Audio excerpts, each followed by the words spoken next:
And the question is, roughly, what technique do you use to focus on one idea long enough to bring it to fruition? Or if you prefer, what techniques do you use to avoid distraction while working on an idea? Really, it comes down to a handful of things. And I could tell you, here is a tactic. Again, I want to focus on principles whenever possible because they're flexible and adaptable and they don't change.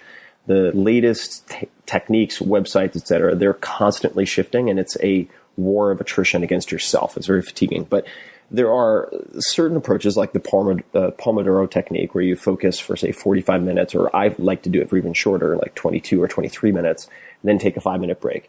So it's a 20-some-odd minute sprint with a 5-minute break. I like to use that. I could also point to morning rituals. I think that really specking out the first 60 minutes of your day and basically having so that it is scripted. Someone else could take your morning routine and execute it like an actor who's winning an Oscar imitating you to a T, right? You should not burn any calories making decisions about what you're going to have for breakfast, about what you're going to do 10, 15 minutes after you wake up. It should be scripted to optimize your mental state for the rest of the day. And you want to conserve your decision making. So the 5-minute journal, this is actually a muse. It was created by a few folks who read the 4-Hour Workweek. But the 5-minute journal, it's a hardcover book, and you do a few types of journaling first thing in the morning for 5 minutes or less, identifying your priorities, what you're grateful for, a handful of other things. It's very, very fast.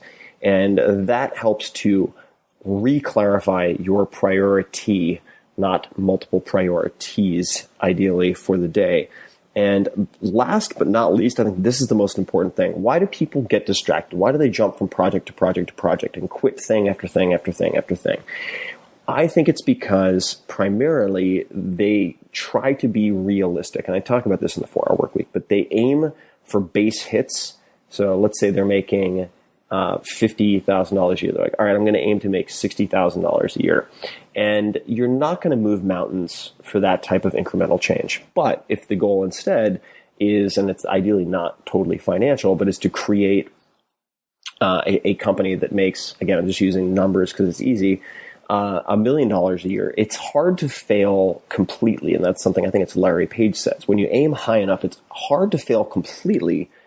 And you need a goal that will keep you enthusiastic and excited through all of the trials and tribulations and obstacles that pop up. And whether your goal is small or your goal is huge, you will face obstacles. And if your dream is uninspiring, you will quit. And I think primarily that is the cause that I would point to for people repeatedly quitting things, is their things aren't interesting enough. So there's a great book called The Magic of Thinking Big by David Schwartz. It was recommended to me by one of the top product inventors in the United States. He's made millions of dollars. That book was recommended to him by Fortune 500 CEOs. Grab The Magic of Thinking Big, read it, and choose sexy, exciting goals, or you will quit forever. All right, next question.